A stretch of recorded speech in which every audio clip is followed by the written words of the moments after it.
अच्छा जी, अब हमारा लिसनिंग, रीडिंग, राइटिंग हो गया। अब हम स्पीकिंग को थोड़ा सा ओवरव्यू ले लेते हैं। स्पीकिंग जो है वो कंसल्टेशन होती है, ठीक है। आप जो रोल प्ले स्टार्ट होगा उससे पहले आपसे वार्म अप क्वेश्चन किए जाते हैं।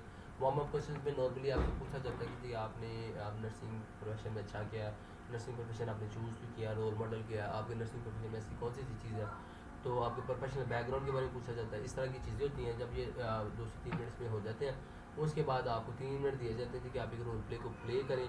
उस रोल प्ले को प्रिपेयर करने के लिए आप उस पेपर के ऊपर लिख भी सकते हैं, अपने शॉर्ट सेंटेंसेस बना सकते हैं कि आपने सेंटेंस स्टार्ट कैसे करना है, ठीक है।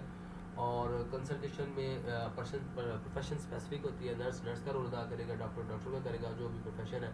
5 मिनट तक आपने बोलना होता है। अच्छा, इसमें जो है पासिंग मार्क्स है, इसमें भी वही 28 पासिंग मार्क्स है आपके, ठीक है। 39 टोटल मार्क्स होते हैं। ये साइड पे लिखा हुआ है लिंग्विस्टिक क्राइटेरिया इसके अंदर और कम्युनिकेशन क्राइटेरिया।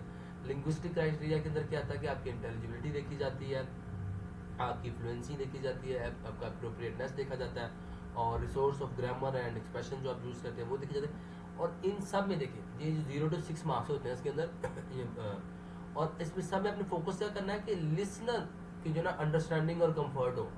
आपने जो भी आपने समझ लें कि आपने उसकी बारे में सोच के बता रहे हैं, आप जो एक्सेंट यूज़ कर रहे हैं, स्पेशली आपकी जो इंटेंशंस हैं बोलते वक्त, वो लिसनर के लिए अंडरस्टैंडिंग वाली हो, वो लिसनर के लिए कंफर्टेबल हो, ठीक है। ये बहुत इंपॉर्टेंट चीज़ है। फ्लुएंसी आपकी स्टैंडर्ड फ्लुएंसी होनी चाहिए, ना ज़्यादा फास्ट होनी चाहिए, ना ज़्यादा स्लो होनी चाहिए, ठीक है।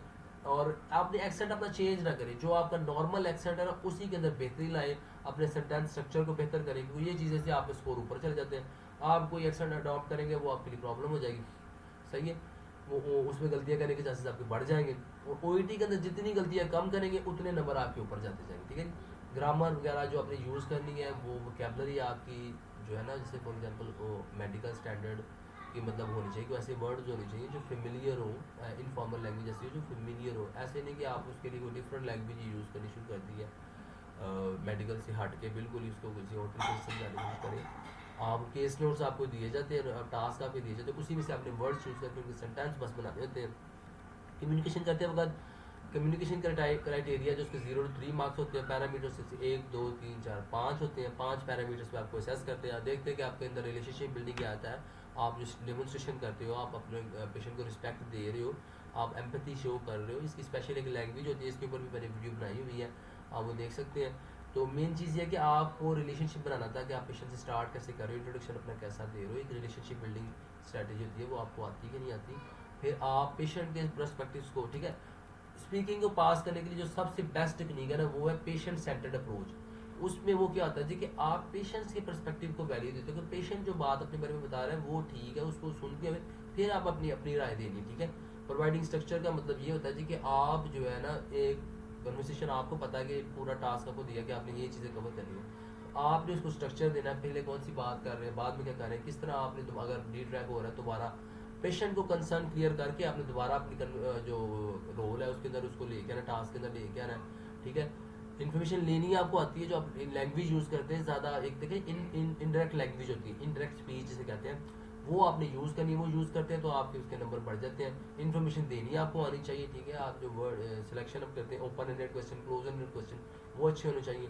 तो 28 नंबर अगर आप लेते हैं तो आप बी ले जाएंगे। ये सबसे आसान टेस्ट होता है। अगर आपकी स्पीकिंग अच्छी है, अगर आप फ्लुएंसी अच्छी है ना, तो आप इजीली 20 में ले लेते हैं। फ्लुएंसी बहुत मैटर करती है, बाकी चीज़ें आप इजीली सीख जाते हैं। लेकिन जो बोलते ही नहीं है, जो शर्माते हैं बहुत ज़्यादा, इसकी चाहड़ बहुत ज़्यादा, उनके लिए ये मुश्किल होता है टेस्ट।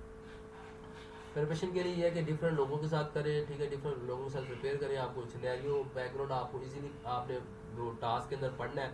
जब आपको बैकग्राउंड की समझ आ जाएगी ना, तो आपको पता चलेगा कि आपने इन्फॉर्मेशन जो दे रहे हैं उसके बारे में आपको सारा पता चलेगा, आप कौन कौन सी चीज़ कहाँ फिट करनी है, आपको आसान हो जाएगी।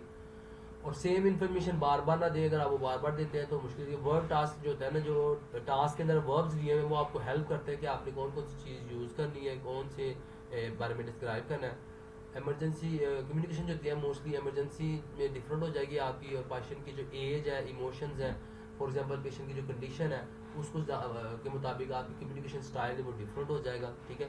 स्टेजेस क्या होती हैं कि आपने पहले सबसे पहले पेशेंट की अंडरस्टैंड करना है, एम्पैथी यूज़ करनी है और क्लियर लैंग्वेज यूज़ करनी है, ठीक है। अगर पेशेंट को समझ नहीं आए तो आप एक दो दफ़ा रिफ्रेश कर सकते हैं। और जब आप सुन रहे हैं तो आपने राइट, ओके, हाँ, क्वेश्चन को इंटरप्ट नहीं करना, लेकिन शो करना है कि मुझे उसकी समझ आ रही है, ठीक है। तो ये सारा जी है स्पीकिंग के लिए। अगर फर्दर आपको हेल्प